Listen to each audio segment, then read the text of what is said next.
everybody. Welcome back to Build. I'm your host, Brittany Jones-Cooper. In America, a black man is 3 times more likely to be killed in encounters with police than a white person. Today, activist, comedian, and New York Times bestselling author D.L. Hughley is here to talk about his new book, How to Not Get Shot, a how-to guide for black people full of advice from white people. In the book, readers learn how to act, dress, speak, walk, and drive. It's a funny take on serious issues that will make you laugh and think. Please put your hands together for D.L. Hughley. Thank you. That's very nice. Thank you. So first we got to talk about the title of the book, right? It's called How to Not Get Shot and Other Advice from White People. Of course. Yeah, so take me through that process. Well, ultimately, I had gone on the Fox News, a Megyn Kelly show, to promote another book, Black Man, White House. And in the interim, Philando Castile, there had been another shooting, so we had morphed that into an interview that would talk about policing and you know, the relationship between police and the community. Before I came out, she had Mark Furman on, LAPD, who was so corrupt he got OJ off. You know, when a cop gets a black murderer off, he's done something. But she didn't tell me that he was going to be there.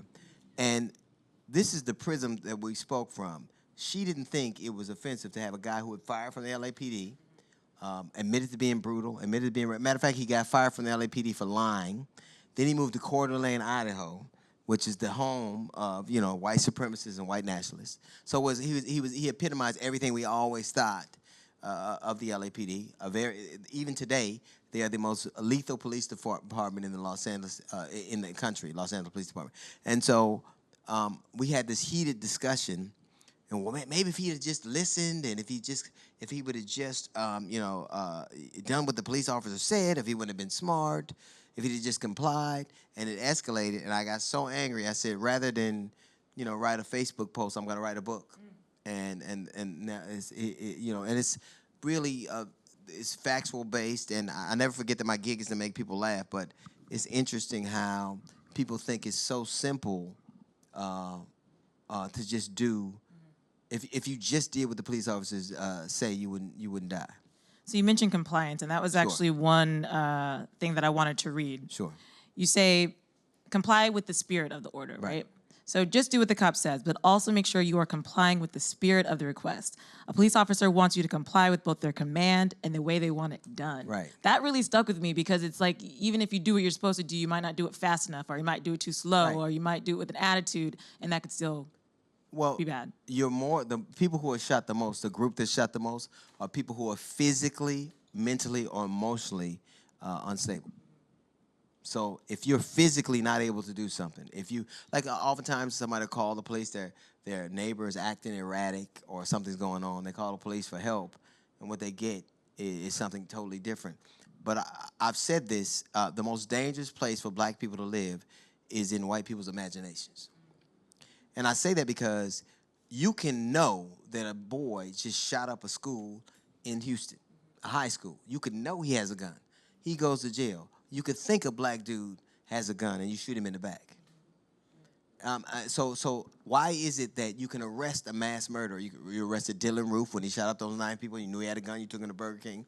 So what is it about us that's so dangerous that just the thought of us doing something is more precarious to you than the reality of somebody having something? And you touch on that in a lot of different ways, but one of them is you kind of say you can improve your black experience by making it whiter, which is funny but also sad. Well, it's America. We can't pretend like we don't know what we know. Yeah. We've evolved a lot as a country. We're more accepting of things. We live in a country right now that accepts the fact that a man is really a woman trapped in a man's body. A woman is a man trapped in a woman's body. That's more easily for America to accept than that all black people aren't inherently criminal. It's easy to accept a physical, something that's not even a physical reality, something that you have to just accept. But to believe that black people are not inherently more criminal, inherently more violent, inherently more prone to, you know, to malice, is a stretch too far for the majority of Americans. You write to just not look like somebody who could do something. Sure. So if you need to make yourself taller, do that. If you need to make yourself fatter, go ahead and do that. Like basically change whatever you can, because if you're a black man in a certain space, they're gonna just assume things about you. The truth of it is that since its inception, black people have been getting killed by authority figures in America for reading, for wanting freedom, for looking somebody in the eye, for not looking subservient enough, for sitting at the wrong counter. So we were getting killed by the police in these numbers pretty much before there was before they made an excuse for it called black on black crime. So death becomes us. And all those times, there's been very few times when America has seen a black person be killed that they were moved to action. I don't care if it's Emmett Till. I don't care if it's Tamir Rice. There is something about the American psyche that makes them believe that if black people got killed by the police, they had to have been doing something. Right. Which is, that's a whole thing because, like you said, we had a string specifically, right, in the last couple of years where we're capturing them on camera, which is the only reason people are paying attention, really. And so we talk about body cams and people saying, well, body cams are going to make things better and more transparent. But we've also seen then the misuse of body cams. Well, I noticed that every time a body cam is not working when something happens, an interaction with the police, somebody's dead or somebody's beat up. Here's the thing. We didn't buy those body cams for your own personal use. We bought those body cams to instill a sense of trust between the police departments and communities of color. What happens generally is we don't see that footage at the same time. They see those footage, and then days, weeks, months later, we get to see them. It's not for your personal home use. We want to see the way that it should work. If it's for transparency, is for us to see it at the same time. You get to see it, make a story up, and then tell me what the truth is. We see the edited, possibly, version. They had we talk about this in the book. Baltimore, they were caught on tape, on video, planting evidence, and they said they were reenacting. Motherfucker, I didn't pay for the redo. I wanted to see what happened. But they actually said, oh no, it was a reenactment. And the thing about it is, if for instance you watch a video of a suspect potentially doing something, the DA will say, you saw this right here. We don't need anything else. We see him doing this on crime. If a policeman does the same thing, what they'll say, we don't know what happened before this. So one is given a presumption of guilt, and one is given a presumption of innocence.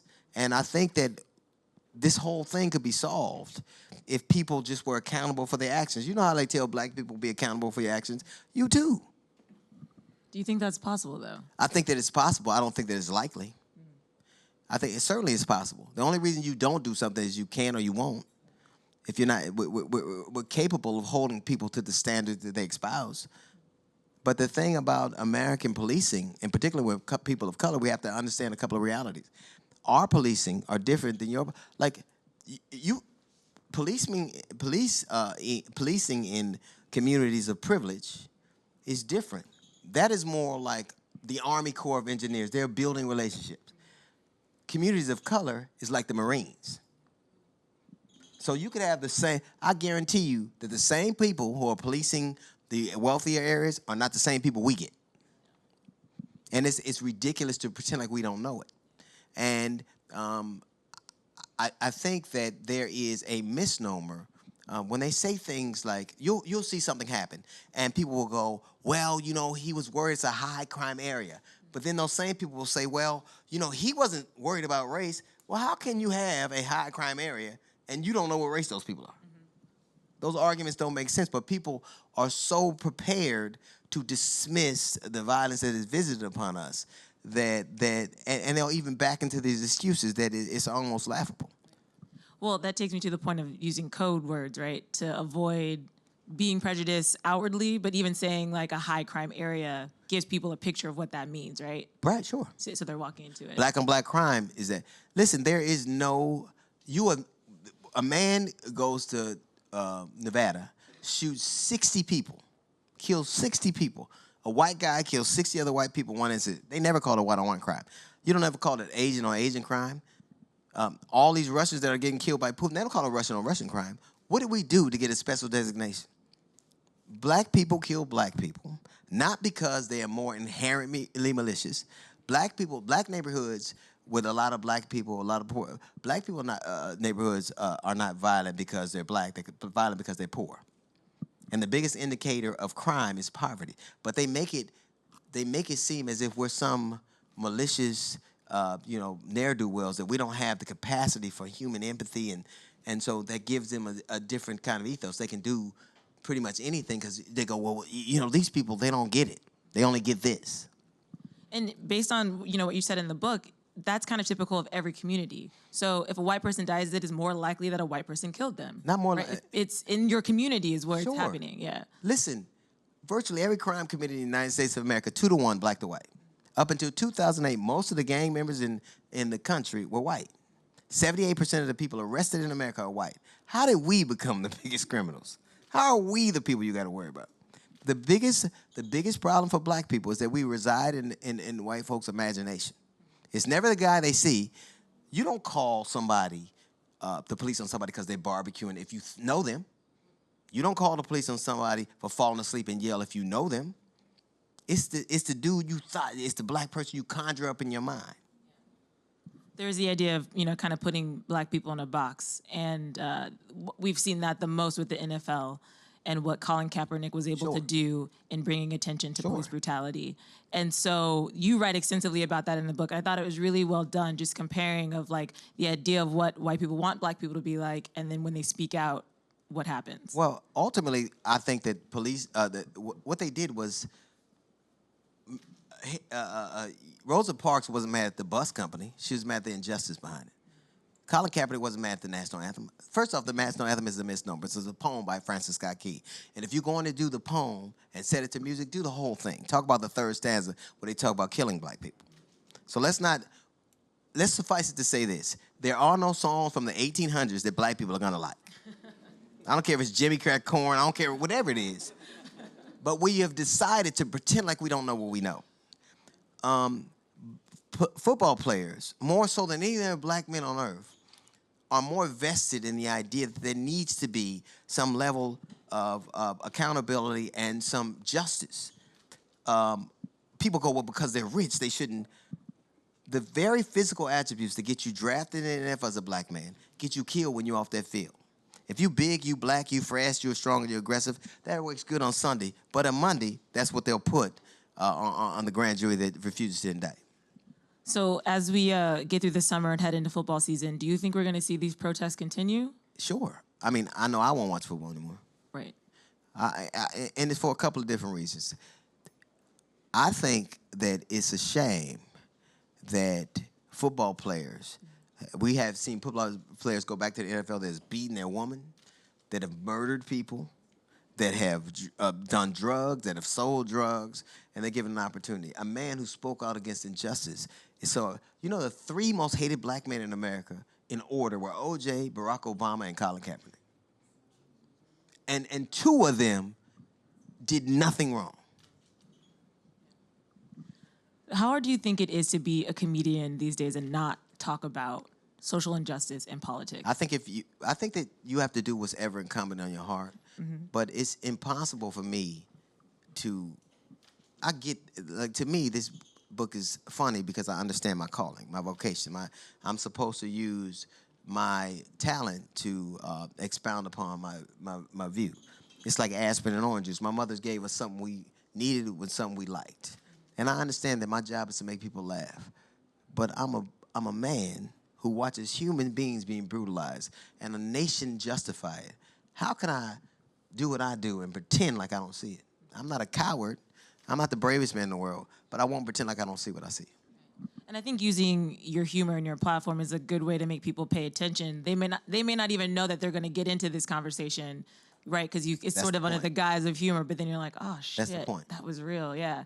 And one area that I thought was really funny was when it came to clothes, right? Because that's something really easy to make fun of, but then also it has like serious implications. Right. So you're saying like, maybe you should go to the white store, the Banana Republic, and get some khakis. There is, I remember having this conversation after Trayvon Martin got killed when Geraldo said, you're going to dress like a thug, you're going to be treated like a thug.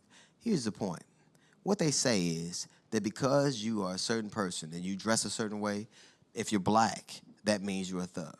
What if I said that every white man that wore a Brook Brothers suit was a racist? America wouldn't accept that notion, but they easily accept the fact that if you live in a certain area, you speak a certain way, you dress a certain way, that you're all cast with one brush. It's unrealistic, and on its face, it doesn't make sense. People play a lot of home games.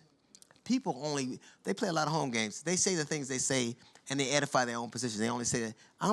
The reason this book got written, because I went to Fox News to say what I believe.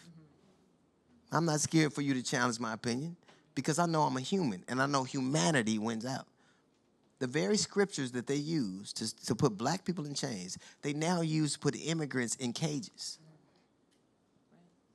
You actually go in on like Jeff Sessions Yes. and Rush Limbaugh and Bill O'Reilly and Megyn Kelly, all these people that have these platforms to say whatever they want right now. But people try to, like, when they get mad at football players, you shouldn't bring politics on the field. Why are you bringing politics on the field? But you hired Rush Limbaugh to announce football. You hired him to do it knowing what he was. So don't tell me you don't understand what it is. The whole purpose of this book is for people to see themselves. Us, them, we are human beings. If I lose my child, I hurt just as much as you would. If my woman is disrespected, I hurt just as much as you do. But for the existence of this country, people have been allowed to do whatever they want to do to people of color under the auspices of, oh, well, you don't. We are human beings. That's it. No better, but certainly no worse. We're human beings, but now we're also superheroes, which Right. is something that you actually point on, Absolutely. where it's a good, positive thing, but it also has possibly helped to shift some viewpoints about black strength as well, Listen. which I had not thought about, and it made me view in a completely different way when I looked at Luke Cage. I was like, damn, I love Right. that show, but Well, this is not me. Statistically, Yeah. people see black people as bigger, stronger, faster, older than they were. Medical in biases, like black people get less pain medication because they believe they can tolerate pain. They believe their skin is thicker. They believe they're strong. Like every time you say, well, he was big, he was strong, Luke Cage is a bulletproof nigga, and nobody ever needs that. If black people had one superpower, it would be the ability to make white juries believe them. That's the great, to me, fuck flying. Can you just believe that I'm telling you the truth? I underlined that in the book. I did. I was like, damn, it's true though. Like it was the whole book was really, like I said, I opened it to laugh, and I found myself, it's a quick read, I read it pretty quick, and then I found myself just sort of spiraling for a little bit afterward, just kind of thinking about my family and our own instances with police and, the future. Let's just say this. In this audience, all the black people, everybody who has not had a negative experience with a police officer, keep your hands down. If you have not, and you're black and you have not had a negative experience with the police at least one time in your life, keep your hands down. If you have, raise your hand. You know what it is? We are not all the same people. We don't believe the same things. What binds us together? Your view of us. I can't change the way you see me. I could dress. I could tell my children what to do. I could speak a certain way. In 2007, the FBI came out with a report that said the police departments in the United States of America were rife with white supremacists and white nationalists. But every conversation is, what can black people do to improve their racial relationship with the police? But if you hate me from the beginning, nothing I can do will improve that. So given just where we're at with media, we're seeing a lot more black entertainers and directors, and it feels like a hopeful time, at least in representation. Do you feel hopeful about anything? I feel clear. What does that mean? That means I don't have to listen, I ain't got to win the fight. Listen, I never know what the outcomes will be. And I never have prayed for victory or a certain result. What I prayed is that I could stand as strong as I could. And I think America has to decide what it's going to be. You cannot live in a country that tells you that you are innocent until proven guilty, but allows you to be slaughtered in the streets on the auspices of you shouldn't have committed a crime. Those dualities can't exist. That's very true. I think our audience probably has a lot of questions for you, so we're going to go to them really quick. Where's our first one? Right there. Hello, how are Hello, you? gorgeous. How you? I'm great. How are you? My question is, being a man who wears many hats, like the one you have on today, is fabulous. Sorry. And always having a grand platform, what type of legacy would you want to leave behind? If people, for instance, this book is the proudest thing I've ever done, and it was born out of anger and frustration, and I tried to channel that anger and frustration into clarity and a conversation. So if my legacy is clarity, I'm fine. Thank you so much. You really have mastered that sweet spot where activism meets comedy, you know, and I feel like that's hard to do, right? And so, I don't know how hard it is to be who you are. well, that's you though. That's authentic to you, which I'm saying comes through. You know, I I hope think so. a lot of people try and they I fail. hope so. Yeah. Hi, Dio. How Hey are you? now.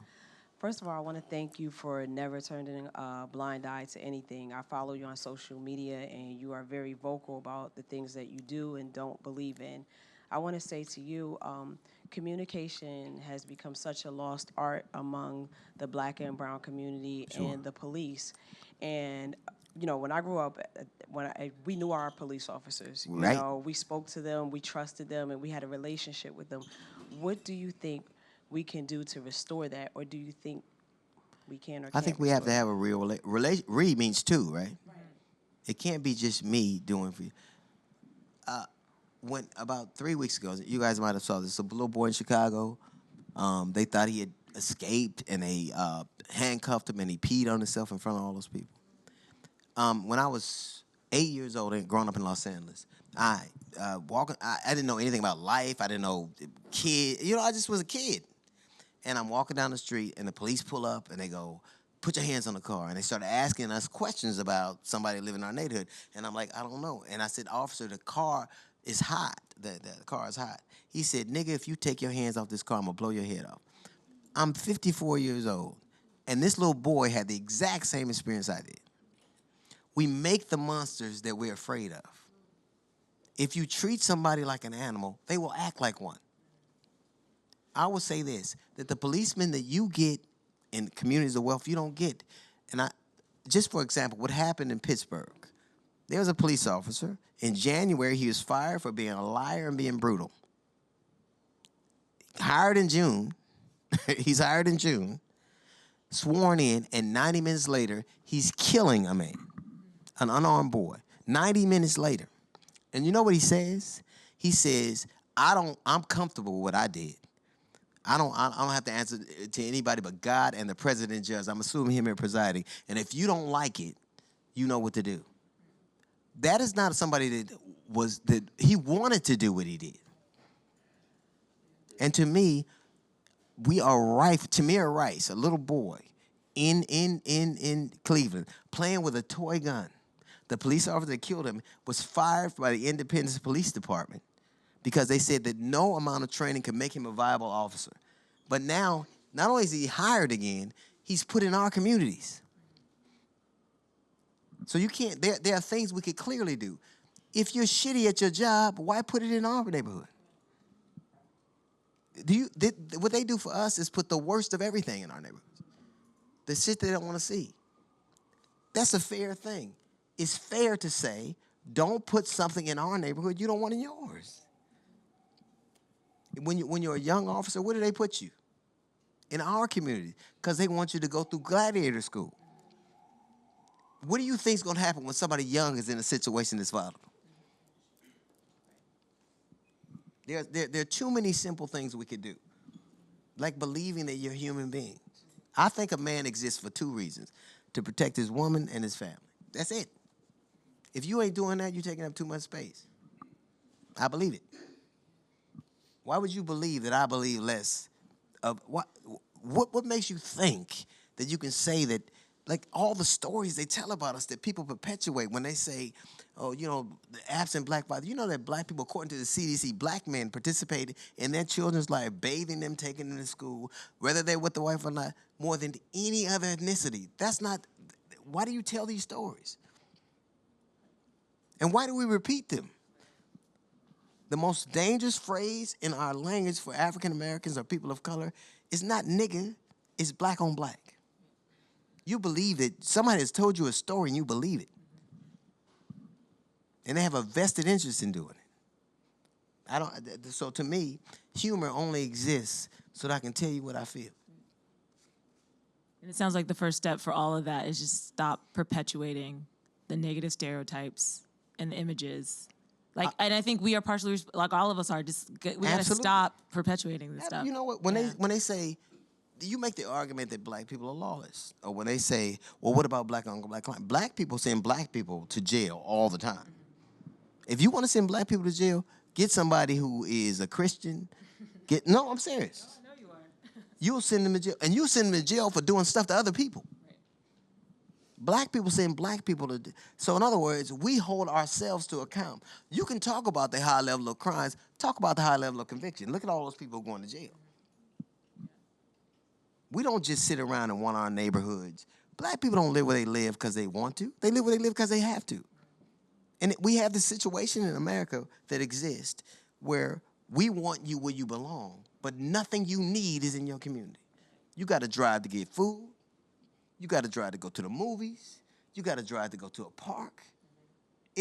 We put you in such an impossible position that you can't even exist unless we have some level of acceptance that we have the same goals and dreams and ideas you do. Until it's gentrified, and then they move you out. Right. Yeah, for sure. Let's go to one more question. Hi, Mr. Hughley. Thank you so much for being here and for writing this book.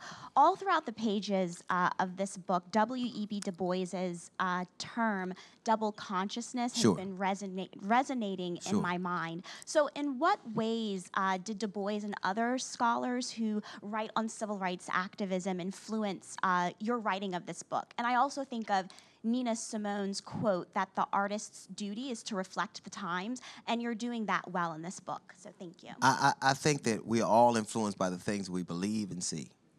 And I think nothing is new. We all repeat, everything is repeated. But even from, I don't care what time you look at in American history, there has been an attempt to not let us see who we are. If you see who you are, you can do something different. The goal is not, it's more insidious than that. If I can make you believe that you're less than, if I can make you believe you're inferior, if I can make you believe you're not quite on this level, then you accept what I do to you. And not only when you accept what I do to you, you accept what I do to everybody else who looks like you.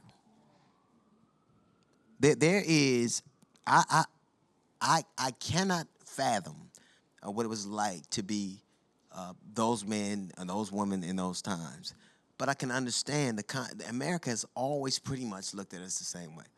So in that respect, whether it's Nina Simone or W.E.B. Du Bois or Langston Hughes or Harriet Tubman, like you had a black man get on TV and said that slavery was a choice. If slavery is a choice, then Harriet Tubman was just a travel agent. And she wasn't leading people to freedom, she was taking them to the Airbnb. How does success make you so blind you can't see who you are? So I don't resent anybody. I don't disrespect. Listen, I'm not a racist, I'm not a bigot, I'm not prejudiced. I'm a human being. And if Barack Obama did to people what Donald Trump is doing, not only would I disavow him, I'd do it loudly. Because I'm human.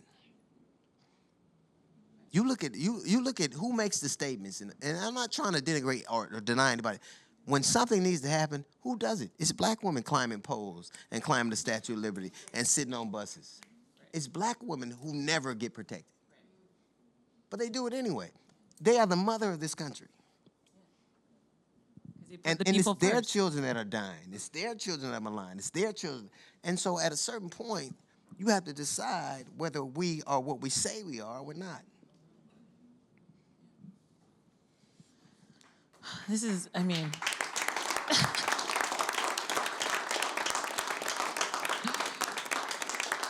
I want to keep going. I think we have one more question, yeah? Hi, I'm 11. And so what are some of the struggles that you went through to get where you are today? Waking up. Let me tell you something. You can do almost anything. You can wake up. Anything. You know what happened when I wrote this? When I wanted to write this book, I was so frustrated, and I never believed that somebody would give me an opportunity. I said, "Well, I want to write this book." If you're articulate, and I'm not talking about in the classic sense of the word. When I say articulate, I mean tell people how you feel. You can do anything. Every time you're excellent, they get mad at you. I don't care if you're black and you're an astronaut, a baseball player. What's their response? I'm gonna kill you because you know who you are. Let me tell you something. You never have to know what you will do. Just know what you want. All right? For sure. Make sure you write that down. That's good advice. Well, DL, I could talk to you for another hour about this. Like I said, personally, this book made me think about a lot, and I hope that the people take the time to go out, get it, read it, and have these conversations, right? And keep the conversations going. It's available now anywhere books are sold. How to not get shot. DL Hughley, give it up for DL.